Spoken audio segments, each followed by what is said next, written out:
کائنات کا جائزہ لیں تو ایک بات ہم پر بڑی کھل کر واضح ہو جاتی ہے کہ یہ مجموعہ ازداد ہے. یہ وہ بھی رہا ہے، بلبلا وہ بھی رہا ہے، تڑپ وہ بھی رہا ہے. وسلم کیا واضح کر رہے ہیں؟ وہ یہ کہہ رہے ہیں کہ کعبہ اللہ کا گھر ہے، احادیث میں پھر کہہ رہے ہیں انسان کا دل بھی اللہ کا گھر ہے. ہم یہ دیکھتے ہیں کہ انسان ایک رحم دل مخلوق ہے. وہ اپنے بچوں کو، جانوروں کو، پودوں کو، آس پاس کے جتنی بھی چیزیں جن سے وہ کنیکٹ کرتا ہے، وہ ان کو بہت زیادہ ان سے محبت رکھتا ہے، ان سے انسیت رکھتا ہے. لیکن کبھی کبھی ایسا ہوتا ہے کہ وہ ان چیزوں کو خراب بھی کر دیتا ہے، اور اتنا خراب کر دیتا ہے کہ کسی جاندار کو بھی مار دیتا ہے اپنے کھانے پینے کے لیے، اپنی دوسری ضرورتوں کے لیے. لیکن انسان کسی انسان کو کیوں مارتا ہے؟ السلام علیکم رفیق بھائی. وعلیکم السلام. بہت شکریہ سب سے پہلے تو آپ کا بھی، سلمان بھائی کا بھی، کہ آپ نے مجھے یہ موقع دیا کہ میں اپنی گزارشات آپ کے سامنے رکھ سکوں، آپ کے چینل سے مخاطب ہو سکوں، آپ کے سامعین سے کچھ بات کر سکوں. تو بہت شکر گزار ہوں، تہہ دل سے آپ کا شکریہ. جو سوال آپ پوچھ رہے ہیں یہ بڑی حساس نوعیت کا ہے، اور اگر میں آپ سے بالکل سچائی کے ساتھ کہوں تو اس کا کوئی ایک مختصر جواب میں نہیں دے سکتا، اور شاید کوئی بھی نہیں دے سکتا کہ انسان لازمی طور پر ایسا کیوں کرتا ہے. البتہ کچھ محرکات ضرور ہیں، یعنی ہم اس کا کچھ تجزیاتی مطالعہ کر سکتے ہیں، ہم دیکھ سکتے ہیں کہ یہ چیز کے ہم کسی کی جان لے لیتے ہیں، جیسے کہ آپ نے بیان کیا کہ ہم جانوروں کو مار ڈالتے ہیں، ٹھیک ہے، ہم ان کو کھا جاتے ہیں. تو یہ یہاں پر بھی جو ہے نا ایک کہیں نہ کہیں اندر سے آواز آتی ہے کہ کیوں، یعنی یہ ہم کیوں کر رہے ہیں، ایسا کیوں کر رہے ہیں. یعنی یہ تھوڑی سی ایک سفاکی سی محسوس ہوتی ہے ہمارے اندر، جو ایک رحم دلی کا جذبہ موجود ہے وہ کہیں سے پکارتا ہے کہ یار یہ کیا کر رہے ہو تم. یعنی یہ جو ہے اس کا کسی جانور کا تڑپنا، اس کے گلے سے خون کا فوارہ پھوٹنا، ٹھیک ہے، یا اس طریقے کی چیز کو دیکھنا، یہ آپ کو ایک لمحے کے لیے لرزا دیتا ہے. تو اس کا ایک ہلکا سا تجزیاتی مطالعہ ہم ضرور کر کے دیکھ سکتے ہیں کہ کیا کیا محرکات پاسبل ہیں، کیا کیا چیزیں ہیں. تو دیکھیں، اس کائنات کا جائزہ لیں تو ایک بات ہم پر بڑی کھل کر واضح ہو جاتی ہے کہ یہ مجموعہ ازداد ہے، یعنی it's a mystery of opposite. آپ یہاں پر دیکھیں کہ ہر چیز اپنی ضد کے اوپر منحصر ہے، ٹھیک ہے، every thing is dependent on its opposite. یعنی اگر غم نہ ہو تو خوشی کا کوئی تصور باقی نہ رہے، اگر بیماری نہ آئے تو صحت کو کوئی بھی اپریشیٹ نہیں کرے گا، اگر بدصورتی نہ ہو تو کوئی بھی خوبصورتی کو سراہے گا نہیں، اگر موت نہ ہو تو زندگی کی نعمت کو کوئی نعمت نہیں سمجھے گا. تو آپ یہ دیکھیں کہ ہر جگہ پر کوئی بھی حقیقت اپنی ضد کے ساتھ، اپنی اپوزٹ کے ساتھ، اپنے انٹونیم کے ساتھ ایگزسٹ کرتی ہے. اور ایک اور دلچسپ پیرایا یہ ہے کہ یہ ایک دوسرے کو ریپلیس کرتے رہتے ہیں، یعنی یہ بیک وقت ایک ساتھ نہیں ہوتے. یعنی آپ دیکھیں کہ اگر روشنی آئے گی تو اندھیرا چلا جائے گا، اندھیرا آئے گا تو روشنی چلی جائے گی، بیماری آئے گی تو صحت چلی جائے گی، صحت آئے گی تو بیماری چلی جائے گی، وغیرہ. تو یہ ایک دوسرے کو ایک سائیکل کے اندر بندھے ہوئے ہیں، اور یہ گول گول گول گول گھومتے رہتے ہیں. یہ ایک کائنات کا نظم ہے، ایک بیلنس ہے جو اللہ تعالیٰ نے اس کائنات میں رکھا ہے. تو زندگی اور موت بھی جو ہے وہ ایک سرکل آف لائف ہے جس کے اندر بندھی ہوئی ہے، اور اس کو بڑے خوبصورتی کے ساتھ جو بیان کیا ہے وہ بچوں کی ایک کارٹون مووی ہے بہت مشہور، لائن کنگ، اس کے اندر بیان کیا گیا ہے. جبکہ جو اس کا مرکزی کردار ہے مفاسا، وہ اپنے بچے سمبا کو جب نصیحتیں کر رہا ہوتا ہے تو بچہ کہتا ہے کہ بھائی یہ جو جانور ہیں اگر ہم ان سے اتنا ہی پیار کرتے ہیں، یہ ہماری بادشاہت کے اندر آتے ہیں تو یہ ہم تو کھا جاتے ہیں. یعنی اگر اس ہرن سے اتنا پیار ہے تو ہم کھا کیوں جاتے ہیں اس کو پکڑ کے، ہم تو اس کے اوپر جھپٹا مارتے ہیں، ان کو کھا جاتے ہیں. تو اس کو وہ ایکسپلین کرتا ہے کہ it's a circle of life. یعنی اس بات کو سمجھو بیٹے کہ یہ ایک سرکل آف لائف ہے، ایک بیلنس ہے جس کے اندر یہ ساری کائنات جڑی ہوئی ہے. اس بات کو سمجھو کہ آج ہم اس ہرن کو کھا جاتے ہیں، لیکن کل جب ہم مرتے ہیں تو مٹی بن کر اسی میں سے گھاس پھوٹتی ہے اور اس گھاس کو ہرن کھا جاتا ہے. تو ساری کائنات ایک دوسرے کو کھا رہی ہے، ایک دوسرے کے ساتھ گول گول گھوم رہی ہے. یہ بات ہو سکتا ہے کہ ہمیں سمجھ نہ آئے، ٹھیک ہے, اور اس کو ہم پوری طریقے سے انکمپاس نہ کر سکے, but it's a wide reality. ہر بڑی مچھلی اپنے سے چھوٹی مچھلی کو کھا جاتی ہے.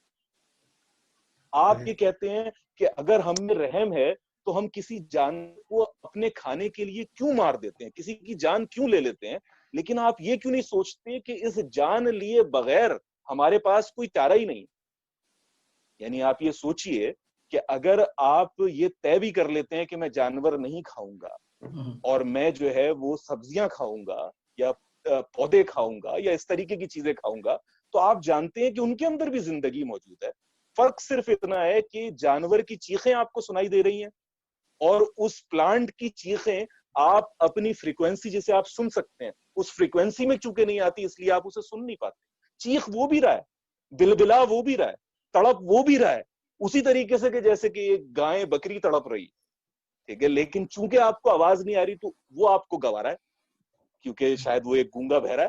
جس طریقے سے گونگا بہرا بےچارا اپنی صدا نہیں بلند کر سکتا, تو اس طریقے سے آپ اس کو جو ہے نا کنزیوم کر رہے ہیں. لیکن یہ ایک ریئلٹی ہے, ایک ہارش ریئلٹی ہے اس کائنات کی جو کہ ہمارے ارد گرد برپا ہے.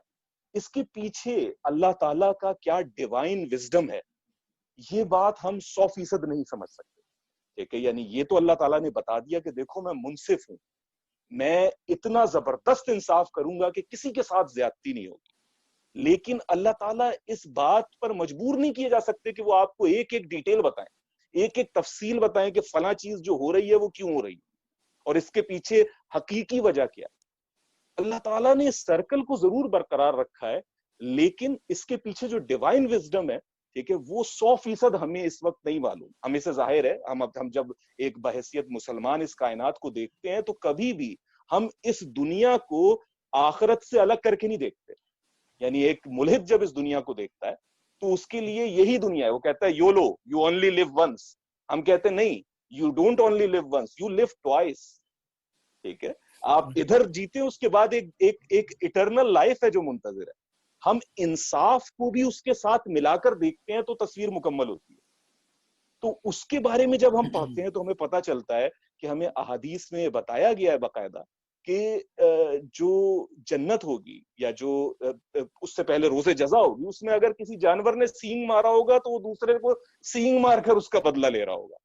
اور ساتھ میں یہ کہ تمام جانور جو ہیں, یعنی اس میں یہ اشارے ملتے ہیں, علماء کا اس میں اختلاف ہے, لیکن ایک اہل علم کا گروہ جو پورا بتاتا ہے اور اس کی بنیاد احادیث پہ رکھتا ہے وہ یہی ہے کہ بہت سے جانور جو اس دنیا میں تھے, مثال کے طور پہ قربانی کے جانور ہیں, اونٹ ہیں یا دیگر جانور ہیں, وہ آپ کے ساتھ ہوں گے, انہیں ایک نئی حیات وہاں پر عطا ہوگی.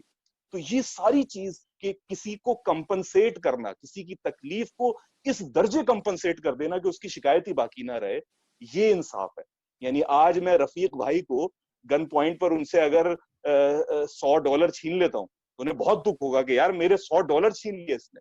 لیکن اگر 1 سال بعد میں اس $100 کے بدلے انہیں کہوں یہ لیجئے 100 ملین, مجھ سے غلطی ہوئی تھی یا مجھ سے غلطی نہیں بھی ہوئی تھی, اس وقت میری ضرورت تھی, میں نے لی تھی, 100 ملین ہے اس کی کمپنسیشن کے اندر, تو ان کو کہیں گے یار بہت ہی اچھا کیا اس نے $100 چھینے, اگر اس وقت مجھ سے 200 چھین لے تو شاید 200 ملین ہوتے اس کے اندر, تو کمپنسیشن دیا جائے گا اس چیز کا. تو ایک انصاف کا جو ایک پورا سرکل ہے وہ اسی وقت واضح ہو پائے گا کہ جب ہم روز قیامت کے اندر دیکھیں گے. ہمیں بس ایک اصولی بات بتا دی گئی ہے کہ جی کسی کے ساتھ جو ہے وہ زیادتی نہیں ہوگی. اور ایک اضافی بات اس کو سمجھنے کی یہ بھی ہے کہ دیکھیں جب ایک جانور مرتا ہے تو ہم اسے تڑپتے ہوئے دیکھتے ہیں, اس کے کسی زخم کو دیکھتے ہیں, خون نکلتا دیکھتے ہیں, اس کی چیخوں کو سنتے ہیں, تو ہم اس سے ریلیٹ کرتے ہیں اپنے آپ کو. ہمیں ایسا لگتا ہے کہ یار انسان بھی جب مرتا ہے تو اسی تکلیف سے گزرتا ہے, ٹھیک ہے, اسی جسمانی عذاب سے گزرتا ہے. لیکن ہم ایک بات بھول جاتے ہیں کہ انسان کی موت اور جانور کی موت میں ایک بنیادی فرق یہ ہے کہ انسان موت کے وقت دوہری اذیت سے گزرتا ہے. اس کا جہاں ایک جسمانی وجود ہے وہاں اس کا ایک نفسیاتی وجود بھی ہے. یعنی آپ اس بات کو غور کریں کہ جب ایک انسان مر رہا ہوتا ہے تو اکثر اسے اپنی جسمانی تکلیف سے زیادہ اس بات کی تکلیف ہوتی ہے کہ میرے بعد میرے بچوں کا کیا ہوگا. ٹھیک ہے, اسے اس بات کی تکلیف ہوتی ہے کہ یار یہ میرا گھر مجھ سے چھوٹ جائے گا. اسے اس بات کی تکلیف ہوتی ہے کہ یار میرا وہ پلان تھا جو میں نے کرنا تھا پورا, اب وہ میرا خواب پورا نہیں ہو پائے گا. اس کے خواب بکھر جاتے ہیں. تو وہ نفسیاتی کرب سے گزرتا ہے کیونکہ اس کا ایک انٹلیکچوئل بینگ ہے جو اس کے ساتھ ریلیٹڈ ہے. انسان جب جانور کو دیکھتا ہے تو دراصل وہ اپنی تکلیف کے ایک ایسپیکٹ کو دیکھ رہا ہوتا ہے جو کہ جسمانی ایسپیکٹ ہے، ٹھیک ہے. روحانی ایسپیکٹ یا نفسیاتی ایسپیکٹ یا عقلی ایسپیکٹ، یہ جو سارے زاویے یہ صرف انسان کے ساتھ جو ہیں وہ مخصوص ہیں. باقی اس میں اس کا ہلکا سا کوئی عکس نظر آ جائے تو بات الگ ہے، لیکن وہاں پہ صرف پیورلی وہ ایک تکلیف ہے، ایک اذیت ہے جو اسے ہوتی ہے. انسانوں میں اگر کوئی جانوروں سے قریب تر ہو سکتا ہے تو وہ معصوم بچے ہو سکتے ہیں کہ جنہیں تکلیف ہوتی ہے، لیکن وہ اگر ان کو اللہ تعالیٰ نے لے جانا، ان کا انتقال ہو جائے تو وہ اس نفسیاتی کرب سے نہیں گزرتے شاید جس سے ایک بالغ انسان گزرا کرتا ہے. تو یعنی یہ بھی ایک زاویہ ہے ان چیزوں کو دیکھنے کا. تو ہمیں بات سمجھ میں آ جاتی ہے کہ بھائی یہ انصاف کا جو پیمانہ ہے اللہ تعالیٰ کا وہ بڑا کامل ہے. ہمیں ایک بنیادی بات بتا دی گئی ہے، البتہ اس کی تفصیل اللہ کے پاس ریزرو ہے. اب آ جائیے انسان کی جانب، ٹھیک ہے، کہ یہ تو ہو گیا جانور کا یا کسی اور جان کا لینے کا، لیکن انسان کے بارے میں اللہ تعالیٰ نے کیٹیگوریکلی بتا دیا، یعنی اپنی الہامی کتاب میں بات واضح کر دی کہ بھائی ایک انسان کا، ایک مسلمان نہیں، ایک انسان کا قتل پوری انسانیت کے قتل کے برابر ہے. ٹھیک ہے، یعنی اتنا بڑا جرم، یعنی یہ اتنی دفعہ ہم نے سن لیا ہے کہ بعض اوقات ہم اس کے الفاظ پر زیادہ غور نہیں کرتے، ہم اسے روایتی انداز میں پڑھ جاتے ہیں، یار سبھی پڑھتے ہیں، چلو مہارا مولوی جو ہے نا یہ سنا دیتا ہے، انہوں نے بھی سنا دیا ہمیں اس کا. لیکن اس پہ غور کریں کہ ایک انسان کا قتل پوری انسانیت کے قتل کے مترادف ہے. ٹھیک ہے، انسان کو یہ درجہ دے رہا ہے دین. دوسری جانب دیکھیے رسول اللہ صلی اللہ علیہ وسلم کیا واضح کر رہے ہیں، وہ یہ کہہ رہے ہیں کہ کعبہ اللہ کا گھر ہے، احادیث میں پھر کہہ رہے ہیں انسان کا دل بھی اللہ کا گھر ہے، یعنی کعبے سے مماثل کر رہے ہیں. اور پھر ایک اور صحیح حدیث میں واضح کر رہے ہیں کہ کعبہ ڈھا دینا کم جرم ہے بنسبت کسی کے دل کو دکھا دینے.